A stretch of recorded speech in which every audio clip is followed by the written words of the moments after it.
안녕하세요. 반갑습니다. 라테입니다. 오늘은 여호수아서를 공부하려고 하는데요.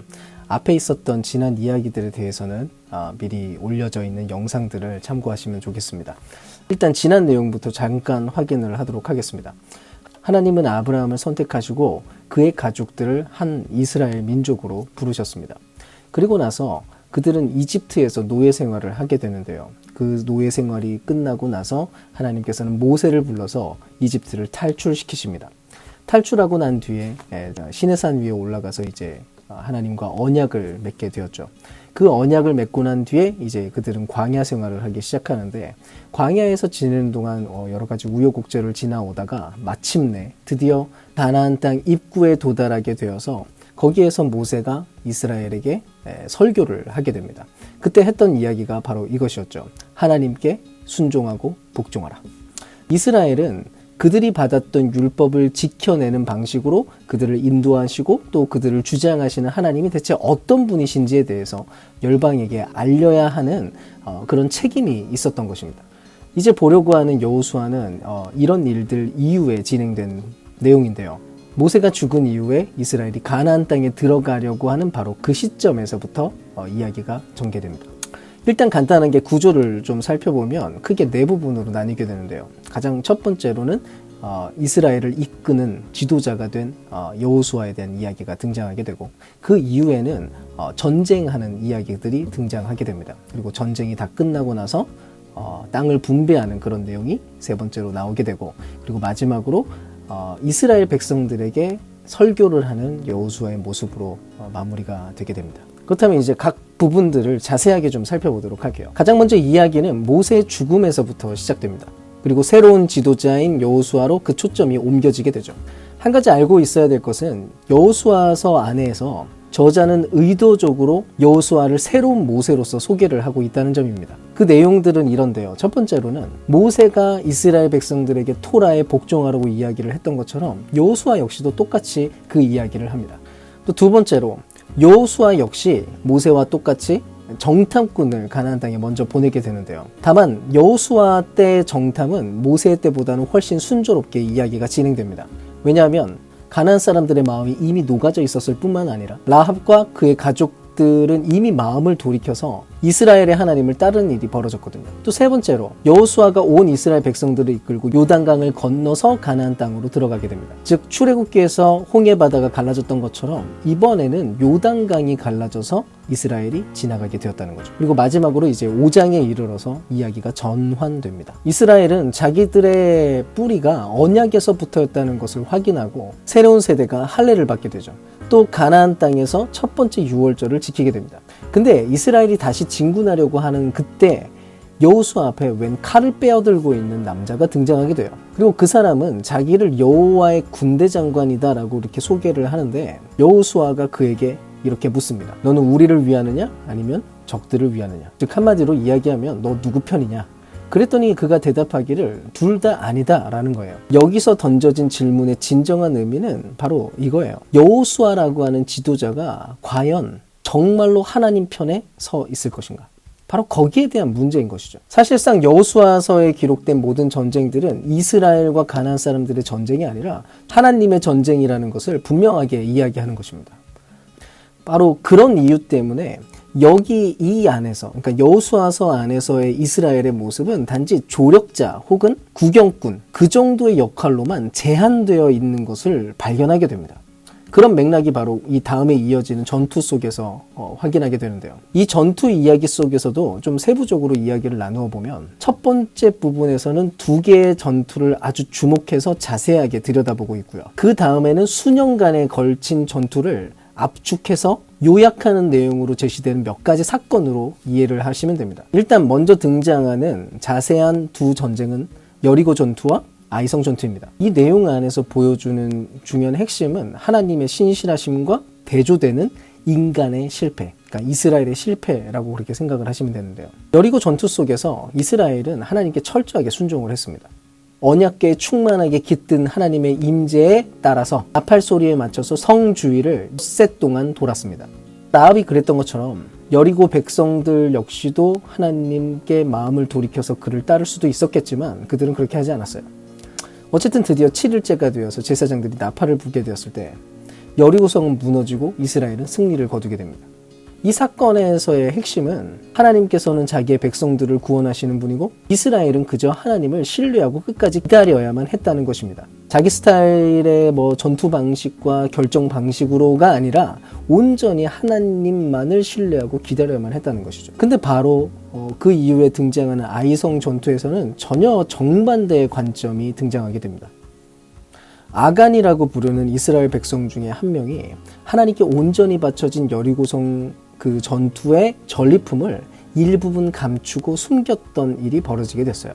하나님께서 이스라엘에게 하셨던 그런 일들을 생각하면 절대로 이렇게 해서는 안 되는 것이었는데, 아무튼 그런 상황 속에서 이스라엘이 아이성 전투에 나가서 완전히 패배를 하게 된 거예요. 이스라엘은 이후에 겸손하게 회개를 하고 또 아간의 그 심각한 범죄에 대해서 엄중하게 다루고 나서야 결국 아이성 전투에서 승리를 하게 됩니다. 결국 여기에 나오는 이 두 전투는 전투의 양상에 대해서 아주 중요한 핵심적인 것을 말하기 위해서 의도적으로 앞에 배치된 것입니다. 그 포인트가 무엇인가요? 이스라엘 백성이 약속의 땅을 유업으로 받으려면 그들은 하나님을 순종하고 신뢰해야만 한다는 것입니다. 여기에 대해서는 전혀 다른 어떤 방법이 개입할 틈이 없다는 거예요.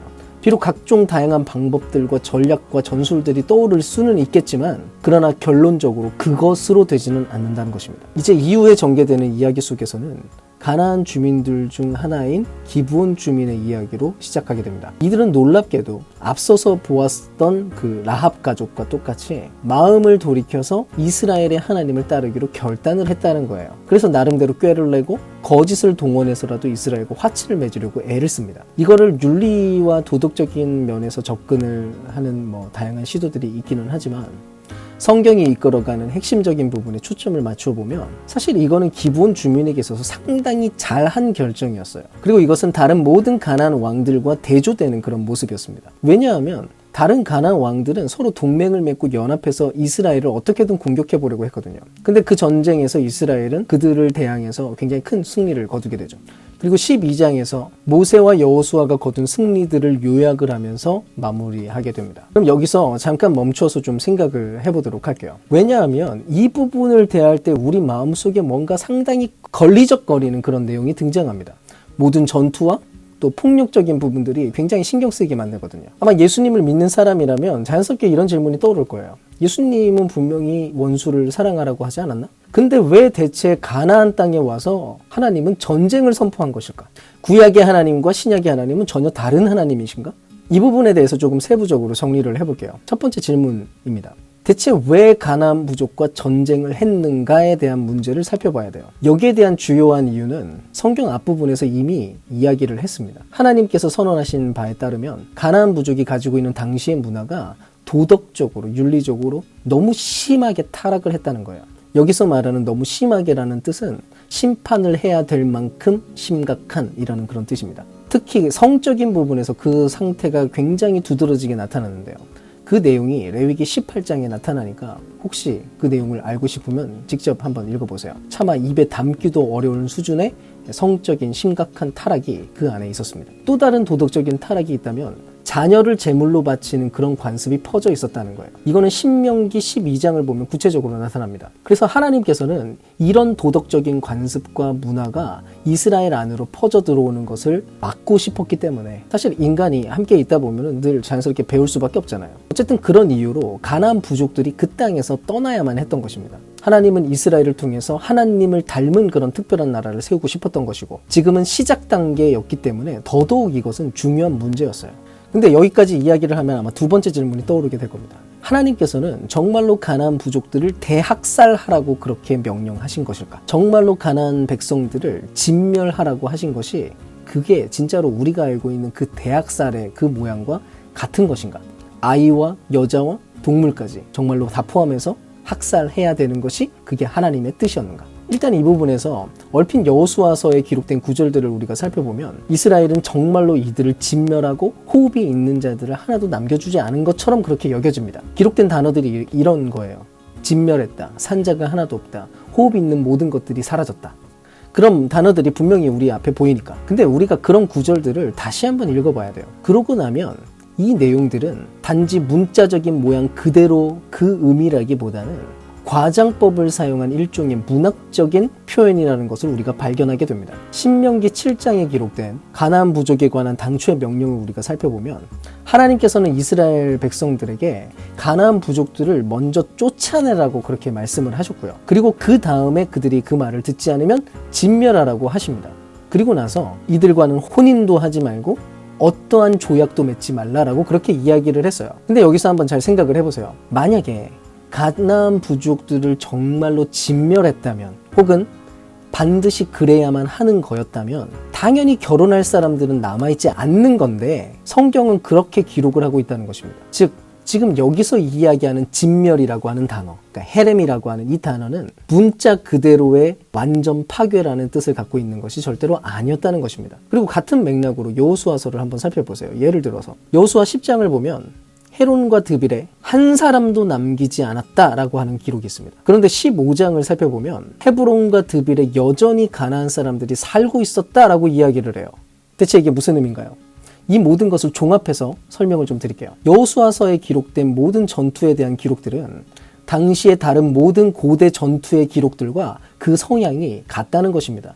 현대 사회의 문서 스타일, 그런 역사 기록과는 완전히 다르게 고대의 스타일에 따라서 문자적인 방식으로 기록된 게 아니라 과장법을 사용해서 서사적인 스타일로 기록된 그런 문서라는 거예요. 즉 단순하게 결론을 내릴게요. 인종말살, 대학살에 해당하는 그런 명령은 여호수아 전투 속에서 실제로는 전혀 적용되지 않았다는 사실입니다.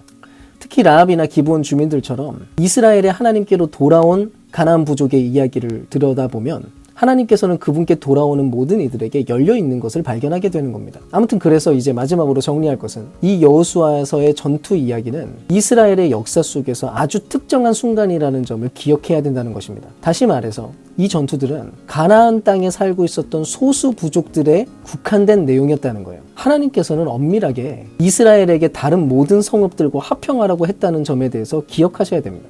여기에 대해서는 신명기 20장을 다시 한번 읽어보세요. 결국 이 여호수아서의 전투를 기록한 목적은 이 글을 읽는 우리에게 하나님의 이름으로 폭력을 행해도 좋다거나 하나님을 무시하고 멸시하는 사람들을 막대해도 좋다고 이야기하는 것이 절대로 아니라는 것입니다.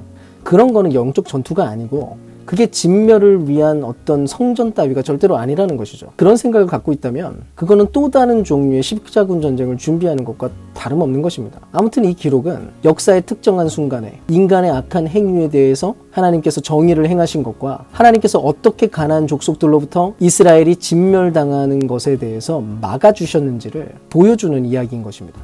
자, 그럼 이제 여호수아서의 다음 이야기로 들어가 보도록 할게요. 수년간의 전투가 끝난 뒤에 여호수아가 나이가 들게 됩니다. 여호수아는 12지파에게 땅들을 분배하게 되는데요.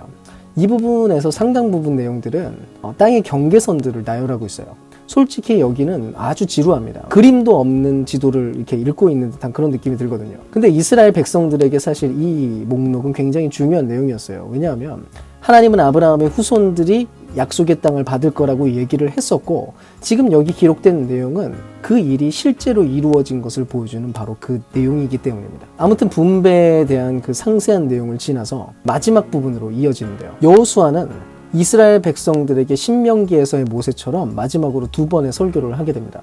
여호수아는 백성들에게 하나님의 자비하심을 기억하라고 이야기를 하고 하나님이 어떻게 약속의 땅으로 인도하셔서 가나안 부족들로부터 그들을 보호했는지를 계속해서 기억하라고 요청을 해요. 그리고 여호수아는 가나안 부족들의 모든 우상들로부터 마음을 돌이키고 그분과 맺은 언약에 신실하라고 요청을 합니다. 이스라엘이 그렇게 하기만 하면 약속의 땅에서 생명과 복을 누리게 되겠지만 만약 이스라엘이 신실하지 못한다면 이스라엘은 가나안 부족들이 하나님께 받았던 모든 심판들을 자기 자신이 스스로 돌려받게 될 거라고 이야기를 합니다. 즉 이스라엘은 가나안 땅에서 쫓겨나게 될 거라는 것이죠. 그리고 여호수아는 이스라엘에게 이 일에 대해서 선택하라고 얘기합니다. 하나님을 선택할지 아니면 우상을 선택할지.